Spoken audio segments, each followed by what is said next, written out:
Olá pessoal, tudo bem com vocês? Vamos continuar, a nossa explicação sobre os conceitos relacionados à programação. Então, veja bem, nós falamos lá atrás que para você criar um programa, você precisa de 4 coisas. Primeiro, escolher uma linguagem de programação. Segundo, uma IDE, ok? Terceiro, um compilador. E quarto, uma máquina virtual ou gerador de código para executar o programa, ok? O compilador é o cara que transforma o código-fonte em código-objeto. E a máquina virtual ou o gerador de código é o que permite o código-objeto ser executado. Então, nesse vídeo agora, nós vamos ver esses 2 últimos tópicos no mesmo vídeo porque eles estão extremamente relacionados, ok? E também vamos ver os tipos de código que a gente tem, que é código-fonte e objeto. Então, vamos lá, vamos ver cada um desses conceitos.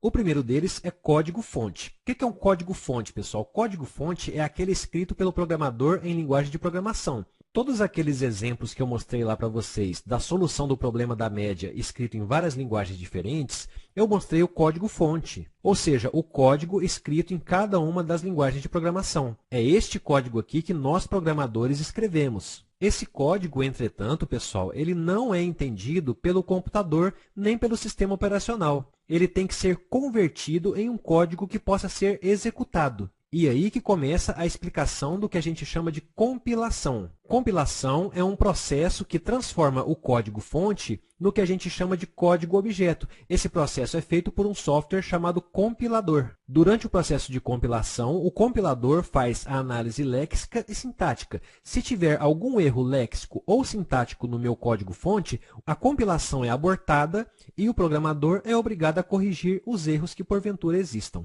Muito bem, uma vez que o código-fonte foi compilado e transformado em código-objeto, este código-objeto vai ter que passar por um gerador de código, para que seja feito um processo chamado construção, ou build. E aí sim, esse código executável pode ser executado pelo sistema operacional. Este modelo de compilação e execução que você está vendo aqui é adotado por algumas linguagens, como, por exemplo, linguagem C e C++. Só para você ter uma ideia de como esse procedimento funciona, eu vou voltar aqui na minha IDE CodeBlocks, onde eu abri um novo projeto que está nessa pastinha aqui, Exemplo Média CPP, que é essa pastinha aqui que está no meu sistema. Perceba que o meu projeto ele tem um arquivo chamado main.cpp, que é o código-fonte. Este mesmo arquivo main.cpp eu posso visualizá-lo aqui na pastinha onde está o meu projeto. Quando eu aperto aqui no botão Build and Run, o que o CodeBlock faz? Ele aciona o compilador e o gerador de código, compila o projeto, gera o código e aí ele roda o programa para mim. O programa está aqui rodando, olha só que legal. Durante esse processo de compilação e geração de código, olha só o que aconteceu. Aqui na pasta do projeto, o CodeBlocks criou uma subpasta chamada OBJ. Se eu entrar aqui dentro dessa pasta, olha só, vai ter uma outra subpasta e dentro dela o arquivo main.o. .o é a extensão do arquivo objeto, olha só, do código objeto. Além disso, o CodeBlocks criou uma outra subpasta chamada bin. Quando eu entro aqui dentro, ele criou um arquivo com a extensão .exe. Esse aqui é um arquivo executável, que eu consigo executá-lo simplesmente dando um duplo clique aqui. Então, com essas ferramentas, o CodeBlocks, o compilador e o gerador de código associado a ele, eu consegui efetuar esse processo que está ilustrado aqui.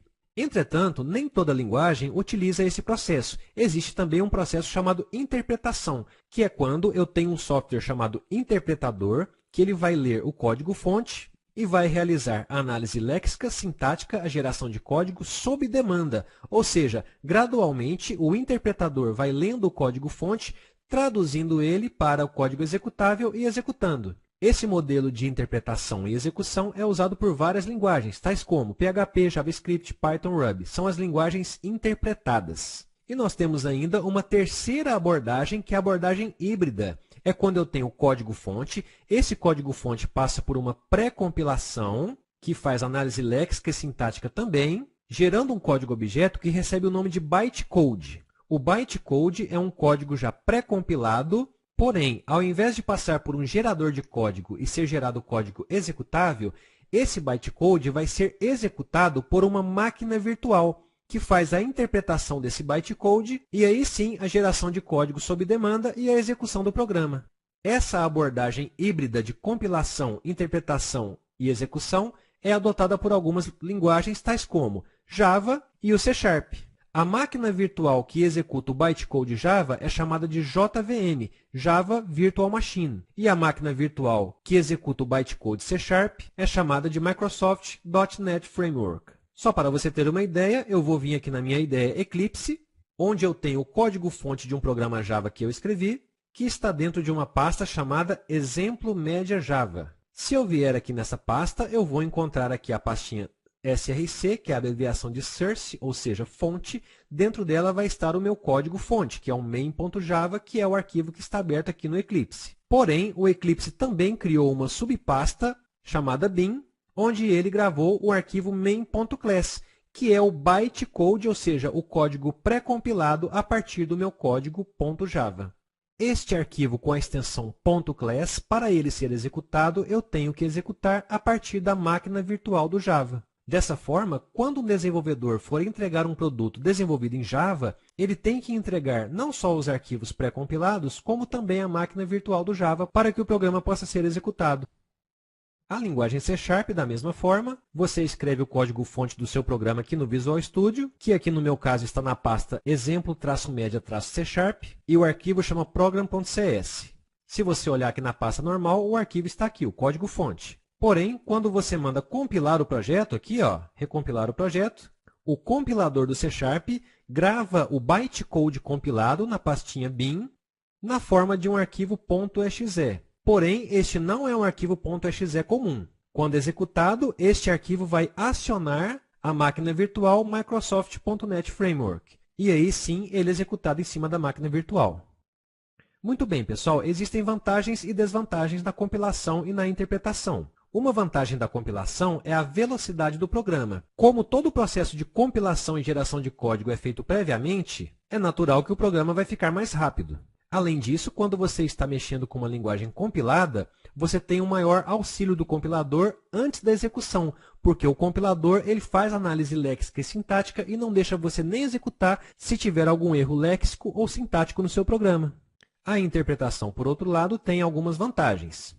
Uma delas é a flexibilidade de manutenção do aplicativo em produção. Se você tem um aplicativo que já está rodando lá na empresa que te contratou e você precisa alterar alguma coisa nesse aplicativo, basta você trocar um ou mais dos arquivos fontes que o programa continua executando normalmente. Você não precisa recompilar todo o aplicativo para que ele volte a funcionar. Outra vantagem da interpretação é que você tem linguagens mais expressivas. Para entender o que é uma linguagem expressiva, exige um pouco de conhecimento, mas só para você ter uma ideia, é quando você consegue escrever uma solução elegante e complexa em poucas linhas.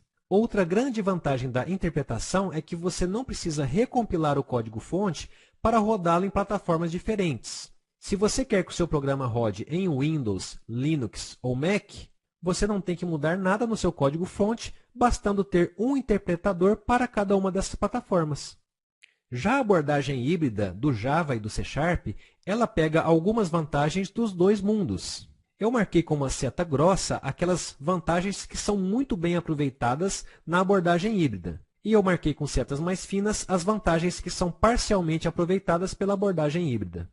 Para você visualizar como cada uma das três abordagens funciona, eu fiz um desenho esquemático. No caso das linguagens compiladas, você escreve o seu código-fonte, compila esse código-fonte para código-objeto e, finalmente, você gera o código executável. Esse código executável ele vai ser específico para cada sistema operacional e vai rodar logo em cima do sistema operacional que está rodando em cima do hardware. As linguagens interpretadas já funcionam um pouco diferente. Você escreve o seu código-fonte, e aí esse código-fonte vai ser interpretado por um interpretador específico para o sistema operacional que você estiver usando. Perceba que quando você tem uma linguagem compilada, se você quiser rodar o seu mesmo programa em outro sistema operacional, você vai ter que recompilar e gerar outro executável específico para aquele sistema operacional. Enquanto que na linguagem interpretada, basta você trocar o interpretador que o mesmo código-fonte vai funcionar em outro sistema operacional. As linguagens híbridas, como Java e C#, funcionam da seguinte forma. Você escreve o seu código-fonte, esse código-fonte é pré-compilado para o bytecode e, finalmente, esse bytecode vai ser executado por uma máquina virtual específica do sistema operacional que você estiver usando. Se você quiser que o seu bytecode rode em outro sistema operacional, basta você trocar a máquina virtual. Muito bem, pessoal, neste vídeo nós aprendemos várias coisas. Primeira coisa foi os tipos de código, que é o código-fonte e código-objeto. Código-fonte é aquele que o programador escreve e o código-objeto é aquele código que já é compilado, é feita análise léxica e sintática e gerado código-objeto. No caso das abordagens híbridas, como a linguagem Java e C#, esse código-objeto recebe o nome de bytecode. Nós também discutimos os modelos de execução, que é a compilação, interpretação e uma abordagem híbrida. Cada um desses modelos tem vantagens e desvantagens. A abordagem híbrida pega um pouco das vantagens de cada um. No caso da abordagem híbrida, o programa ele executa com uma máquina virtual. No caso da compilação, eu preciso de um gerador de código para gerar o arquivo executável. Com essa aula, nós encerramos a explicação das 4 coisas necessárias para se criar um programa, que é escolher uma linguagem de programação, uma IDE, um compilador e um gerador de código ou máquina virtual. No caso do Java vai ser uma máquina virtual. Então é isso, pessoal. Um grande abraço, bons estudos e até a próxima!